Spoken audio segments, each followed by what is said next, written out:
நீங்கள் என்னை தேடுவீர்கள், உங்கள் முழு இதயத்தோடும் என்னை தேடும் பொழுது நீங்கள் என்னை கண்டடைவீர்கள். எரேமியா 29:13. இயேசுனுடைய மகா பரிசுத்த திரு ரத்தத்தில் எனக்கு மிகவும் அருமையானவர்களே, இன்னைக்கு நான் உங்ககிட்ட ஒரு முக்கியமான விஷயத்தை பற்றி பேச விருப்பப்படுறேன். இப்போ நீங்கள் பார்த்தீங்கன்னா, ஒரு சிலர் கடவுள்லாம் இல்லைப்பா, கோயில் மனுஷன் கட்டினது, கோயிலுக்குள்ள இருக்கிற சுரூபங்க மனுஷன் செஞ்சது, அதில் போடுற மாலை அப்புறம் மற்ற வழிபாடு எல்லாமே மனுஷனா செய்யறது. எங்கேயாவது தானா ஒரு கோயில் வந்திருக்கா? எங்கேயாவது தானா ஒரு சுரூபம் வந்திருக்கா? அப்படி ஒருவேளை வந்தா ஆமா அது கடவுள் அப்படின்னு நாம ஏத்துக்கிடலாம். அப்படி ஒன்றும் நடக்கலையப்பா அப்படின்னு சொல்லி ஒரு சிலர் என்ன சொல்லுவாங்க, கடவுள் இருக்கிறதை முற்றிலுமாக ஏற்றுக்கொள்ள மறுக்கிறாங்க.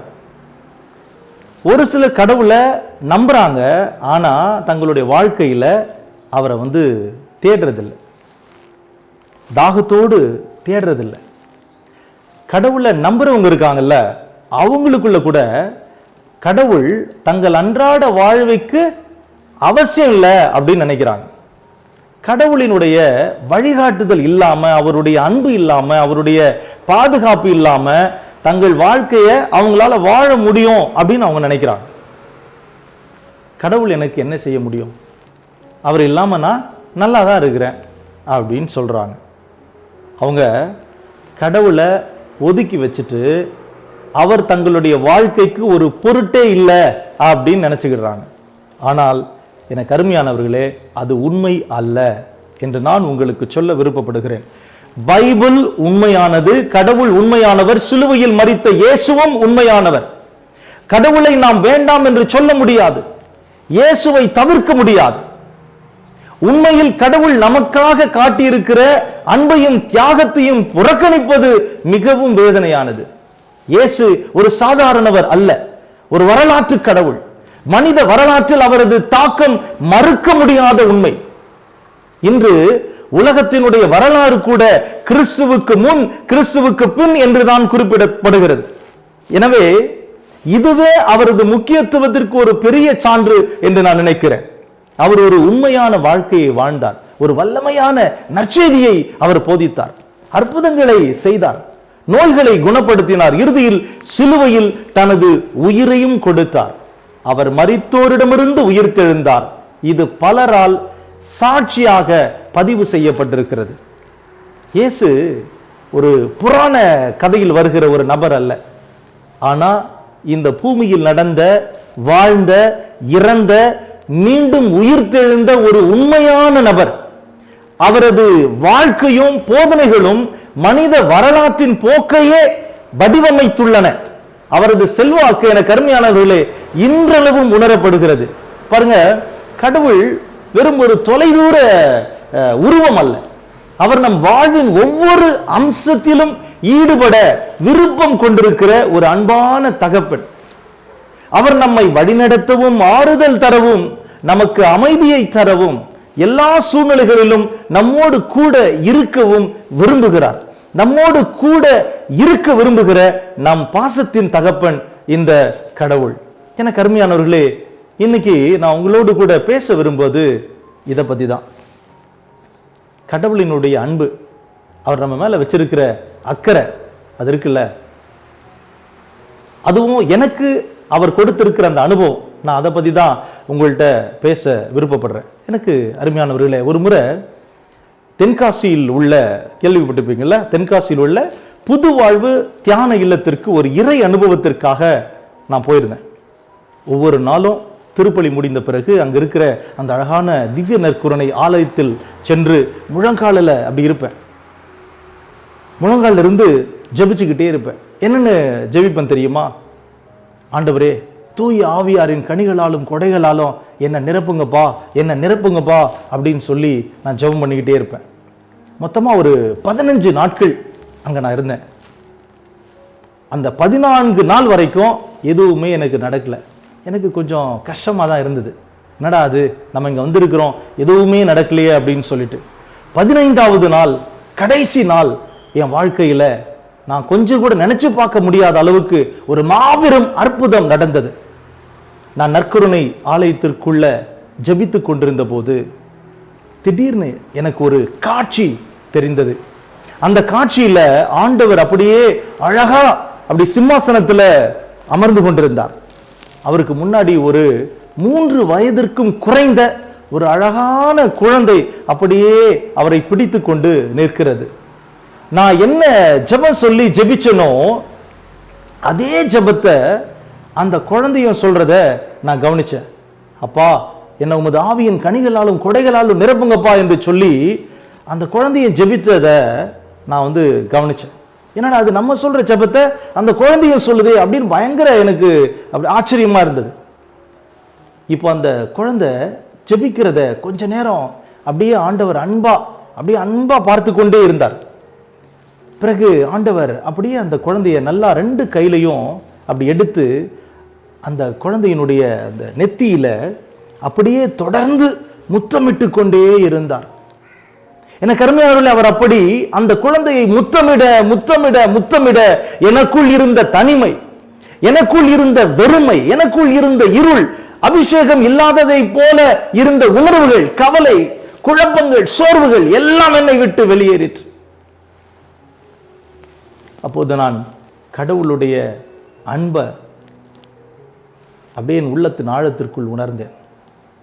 கடவுள் என்னை தேற்றின அனுபவம் அவ்வளவு இனிமையா இருந்துச்சு. அந்த அனுபவத்தை நான் பெற்றுக்கொண்டேன். அது இன்று வரைக்கும் என் வாழ்க்கையில மறக்க முடியாத ஒரு இறை அனுபவமாக இருக்கிறது.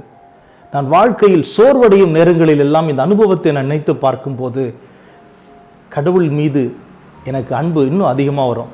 இறைவனுக்கும் புதுவாழ்வு தியான நிலையத்திற்கும் நான் என்றைக்குமே நன்றி சொல்ல கடமைப்பட்டிருக்கிறேன்.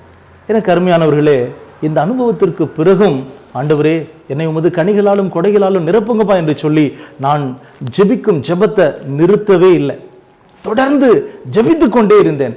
அப்போது அந்த சிம்மாசனத்தில் அமர்ந்திருந்த ஆண்டவர் என்னை பார்த்து, my son, I am giving my mother to you அப்படின்னு சொன்னார்.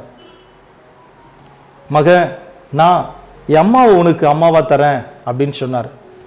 தொடர்ந்து நான் ஜெபித்து கொண்டே இருந்தேன். நான் அப்படி தொடர்ந்து ஜெபிச்சு கொண்டே இருக்கும் போது my son, I am giving my mother to you அப்படின்னு 2ஆம் முறையா திரும்பவும் அதே மாதிரி. அந்த நாட்கள் என்னுடைய தாயினுடைய மரணம் என்னை பாதித்து வேதனைக்குட்படுத்திய நாட்கள்.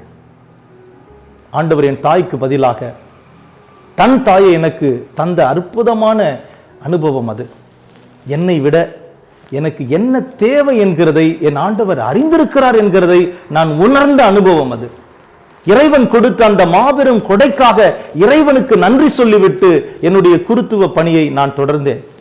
நான் பல இடங்களுக்கு சென்று நற்செய்தி கூட்டங்கள் நடத்தி இறை மக்களுக்காக ஜெபிப்பதுண்டு. அப்படி ஜெப கூட்டங்களுக்கு செல்லும் போதும் சரி, அல்லது என் வாழ்க்கையில் சில துன்பங்கள், கஷ்டங்கள், போராட்டங்கள் இதெல்லாம் நான் மேற்கொள்ளும் போதும் சரி, அன்னை என்னுடைய வாழ்க்கையில் இருக்கிறாளா என்று தேடுவதுண்டு. ஆண்டவர் என்கிட்ட சொன்னார் இல்லையா, நான் என் அம்மா உனக்கு தரேன் அப்படின்னு சொல்லி, அதனால நான் தொடர்ந்து அம்மா இருக்கிறாங்களா அப்படின்னு தேடிக்கிட்டே இருப்பேன். ஒரு முறை அதே புதுவாழ்வு தியான நிலையத்தில் ஊழியர்களுக்கான தியானம் நடந்து கொண்டிருந்தது. அந்த தியானத்தில் நற்கருணை ஆராதனை நடத்துவதற்காக அந்த தியான நிலையத்தினுடைய இயக்குனர், மறைந்த அன்பிற்கும் பாசத்திற்கும் உரிய திரு இருதயசாமி அப்பா அவர்கள் என்னை கூப்பிட்டாங்க. ஊழியர்கள் எல்லாருமே அன்னைக்கு ஃபுல்லா முழுசும் உபவாசம் இருந்து நல்லா ஜெபம் பண்ணிக்கிட்டு இருக்காங்க. அந்த நற்கருணை ஆராதனையில நாங்க எல்லாரும் அப்படியே ஒருமனப்பட்டு அந்த ஹால்ல இருக்கிற எல்லாருமே சேர்ந்து உருக்கமா அப்படி ஜெபம் பண்ணிக்கிட்டு இருந்தோம். அப்படி எல்லாரும் உருக்கமா ஜெபம் பண்ணிக்கிட்டு இருக்கும் போது அந்த கூட்டத்துக்கு நடுவுல மாதாம்மா நிக்கிறத நான் பார்த்தேன். நான் அவங்கள பார்க்கும்போது அவங்க அப்படியே அந்த கூட்டத்துக்குள்ள அப்படி மறையிறாங்க. நான் கேட்டேன், மாதாம்மா ஏமா நீங்க மறையிறீங்க? அதுக்கு அவங்க சொன்னாங்க, மகன் நீ நினைச்சிட்டு இருக்கிற நான் உன் கூட இல்லைன்னு, ஆனா நான் உன் கூட தான் இருக்கிறேன் அப்படின்னு சொன்னாங்க. பிரைஸ் தி லார்ட், ஹல்லேலூயா. எனக்கு அருமையானவர்களே, அடுத்து மாதாம்மா என்கிட்ட சொன்னாங்க, அதாவது இப்போ உன் அம்மா என் கூட தான் இருக்காங்க அப்படின்னு சொன்னாங்க. அவங்க அப்படி சொன்ன உடனே எத்தனையோ வருஷத்துக்கு பிறகு இறந்த என் அம்மாவை அப்படியே மாதாம்மாவுக்கு வலது புறத்தில் சிரித்த முகத்தோடு அப்படியே அழகா நான் பார்த்தேன். எனக்கு சொல்லவே முடியாத அளவுக்கு அவ்வளவு மகிழ்ச்சி. அப்படியே என் கண்களில் இருந்து அப்படியே கண்ணீர் ஊற்ற ஆரம்பித்தது. ஏன் தெரியுமா? எங்கள் அம்மா இறந்தது ஒரு விபத்தில். அவர்களுடைய முகத்தை கூட எங்களால் சரியாக பார்க்க முடியல. வீட்டில் என்னோட அக்கா அல்லது என் தம்பி கூடலாம் நான் பேசும்போது அவங்க சொல்லுவாங்க, அம்மாவை நாங்கள் கனவுல பார்த்தோம் அப்படின்னு. அப்போ எனக்கு தோணும், எனக்கும் அம்மா கனவுல வரமாட்டாங்களா? கனவுலையாச்சும் நான் அவங்கள ஒரு முறை பார்த்துட மாட்டேனா அப்படின்னு சொல்லி ஏக்கமாக இருக்கும். எல்லா பிள்ளைகளுக்கும் அம்மானா ஸ்பெஷல் தான் இல்லையா? நான் மட்டும் என்ன அதுக்கு விதிவிலக்கா? அதுவும் குருக்களுக்கு அம்மானா இன்னும் கொஞ்சம் கூட ஸ்பெஷல் இல்லையா? இத்தனை வருஷத்துக்கு பிறகு நான் கொஞ்சம் கூட எதிர்பார்க்கல, மாதாம்மா பக்கத்தில், மாதாம்மாவுக்கு வலதுபுறம் அப்படி அம்மா என்னோட அம்மா சிரிச்ச முகத்தோடு இருக்கிறத மாதாம்மா எனக்கு காட்டினப்போ எனக்கு அவ்வளோ ஒரு சந்தோஷம். அடுத்து மாதாம்மா என் வாழ்க்கையில் நடக்கிற ஒரு பிரச்சனை, அதை நான் யாருக்கிட்டையும் சொல்ல முடியல. அவ்வளவு கஷ்டப்பட்டு கொண்டு, என்னடா இந்த பிரச்சனை, இது தேவையில்லாத ஒரு பிரச்சனையா இருக்கே, எனக்கு என்ன செய்யறதுனே தெரியாம நான் கஷ்டப்பட்டுக்கிட்டு இருந்தேன். அப்போ மாதாம்மா அந்த பிரச்சனைய எனக்கு எடுத்து சொல்லி, மகன் நீ இந்த பிரச்சனையினால கஷ்டப்பட்டுக்கிட்டு போராடிக்கிட்டு இருக்கிற, நீ கவலைப்படாத, அம்மா நான் கூட இருக்கிறேன், அந்த பிரச்சனையை நீ என்கிட்ட விட்டுரு, நான் பார்த்துக்கிறேன் அப்படின்னு சொன்னாங்க. அந்த சமயத்தில் தான் எனக்கு வேளாங்கண்ணிலேருந்து ஒரு ஒரு அழைப்பு வந்துச்சு, இரவு ஆராதனை. அதாவது வேளாங்கண்ணியில் எப்பவுமே ஒவ்வொரு மாதமும் முதல் வெள்ளி, அந்த முதல் சனி ஸ்பெஷல். அப்போ அந்த முதல் வெள்ளி முதல் சனி முடிஞ்சு அந்த சனிக்கிழமை இரவு ஆராதனை இருந்துச்சு. அந்த இரவு ஆராதனை முடிக்கும் போது ஏறக்குறைய ஒரு 11:30 மணி இருக்கும். எல்லாம் முடிந்த பிறகு நான் மாதாம்மா பக்கமா திரும்பி எல்லாத்துக்கும் நன்றி சொல்லிட்டு வீட்டுக்கு சேர்ந்தேன். அன்னையிலிருந்து இன்னைக்கு வரைக்கும் நான் சொன்ன இந்த பிரச்சனை இருக்குல்ல, திரும்பவும் என் வாழ்க்கையில் வந்ததே இல்லை. மாதாம்மாவே எல்லாத்தையும் பார்த்துக்கிட்டாங்க. எனக்கு அருமையான அன்பு சகோதரனே, அன்பு சகோதரி, அப்படியே மாதாம்மா எனக்கு அம்மாவை காமிச்சாங்க பார்த்தீங்களா, அம்மா என் கூட தான் இருக்கிறாங்கன்ட்டு. இப்போ அம்மாவை அந்த உயரத்துக்கு உயர்த்தி இருக்கிறது யாருன்னு பார்த்தீங்கன்னா அந்த மாதாம்மா. மாதாம்மாவால் தான் என் வாழ்க்கையில் இவ்வளவு ஆசீர்வாதங்கள் இருக்கிறது என்கிறதை நான் உணர்ந்து கொண்டேன். எனக்கு அருமையான அன்பு சகோதரனே, அன்பு சகோதரியே, நம்ம எல்லாருமே ஒரு விஷயத்தை தெளிவாக புரிஞ்சுக்கணும். கடவுளால் நமக்கு கொடுக்கப்பட்டிருக்கிற ஒரு அற்புதமான ஒரு மிகச்சிறந்த கொடை நம்முடைய மாதாம்மா. இந்த அற்புதம் மட்டும் கிடையாது, இதை மாதிரி ஏராளமான அற்புதங்களையும் அதிசயங்களையும் மாதாமின் வழியாக இறைவன் என்னுடைய வாழ்க்கையில் செஞ்சிருக்கிறார். யோவான் எழுதிய நற்செய்தி 19வது அதிகாரம் 27வது வசனத்துல, சிலுவையில் தொங்கிக் கொண்டிருந்த ஆண்டவராகிய இயேசு கிறிஸ்து இதோ உன் தாய் என்று சொல்லி அன்னை மரியாளை அன்பு சீடர் யோவானுக்கு கொடுத்தார்.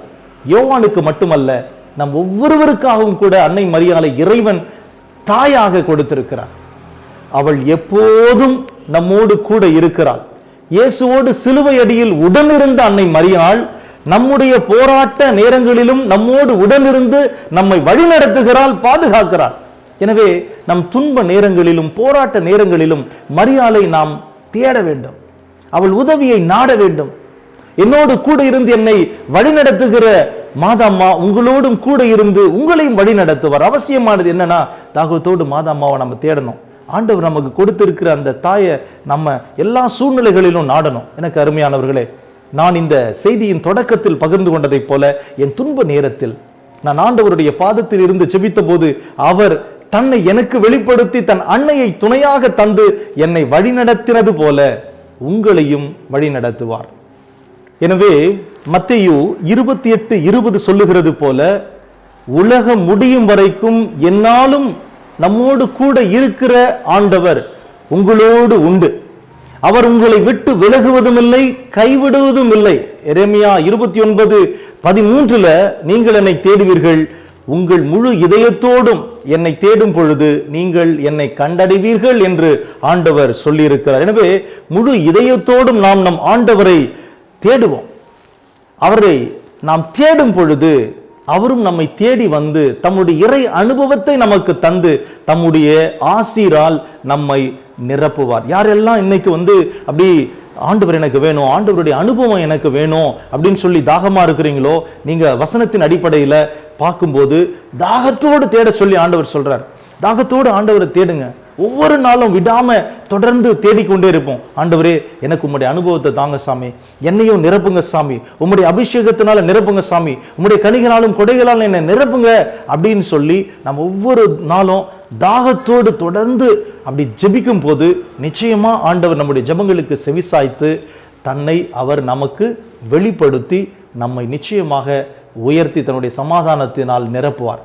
எனக்கு அருமையான அன்பு சகோதரன், அன்பு சகோதரியே, ஒரு சிலர் கடவுள் இல்லை அப்படின்னு எல்லாம் சொல்லி உங்களை குழப்பும் போது நீங்க குழம்பாதீங்க, கவலைப்படாதீங்க. செய்ய வேண்டியதெல்லாம் ஒண்ணே ஒன்று தான். ஆண்டவருடைய பாதத்தில் உங்களை முழுசா அர்ப்பணிச்சு, அப்பா நீங்க எனக்கு வேணும்ப்பா, நான் உங்களை பார்க்கணும், உங்க அனுபவத்தை எனக்கு தந்து என்னை வழி நடத்துங்கப்பா, என்னை ஆசீர்வதிங்கப்பா அப்படின்னு அவர்கிட்ட ஜெபம் பண்ணுங்க. ஆண்டவர் உங்களை நிச்சயமா ஆசீர்வதிப்பார். இது இந்த நேரத்தில் இப்போ நம்ம ஒரு காரியத்தை செய்வோம். கண்களை மூடி அப்படியே ஆண்டவரிடத்துல நம்மளை ஒப்பு கொடுத்து தாகத்தோடு ஜெபிப்போம். எங்கள் அன்பின் பரலோக பிதாவே, இதோ இந்த மகிமையான நேரத்திற்காக நாங்கள் உமக்கு கொடான கோடி நன்றி செலுத்துகிறோம் ராஜா. உம்மை பார்க்க, உம்மோடு பேச, உம் அனுபவத்தை பெற்றுக்கொள்ள வாஞ்சியோடு இருக்கிற ஒவ்வொரு பிள்ளைகளையும் ஆண்டவரே உம்முடைய திருப்பாதம் கொண்டு வர சுவாமி. உம்முடைய இறை அனுபவத்தை ஆண்டவரே அவர்களுக்கு தந்து அவர்களை தேற்றும் ராஜா. எனக்கு உம்முடைய அன்பு அன்னையை அன்னையாக தந்து என்னை நடத்துகிறதை போல இதோ இந்த செய்தியை கேட்டுக்கொண்டிருக்கிற ஒவ்வொருவரையும் கூட நீர் ஆசீர்வதிப்பீராக. இன்றைக்கும் கூட எப்படிப்பட்டதான பிரச்சனைகளோடும் போராட்டங்களோடும் கவலை கண்ணீர் வியாதி சோர்வுகளோடும் பிள்ளைகள் வந்திருந்தாலும் ஒவ்வொருவரையும் ஆசீர்வதித்து ஆண்டவரே விடுவித்து உயர்த்துவீராக. உம்முடைய இறை அனுபவத்தினால் ஒவ்வொருவரையும் நிரப்புவீராக, உமக்கு சாட்சிகளாக எழுப்புவீராக. ஜெபிக்கிறோம் இயேசுவின் நாமத்தில் நல்ல பிதாவே, ஆமென்.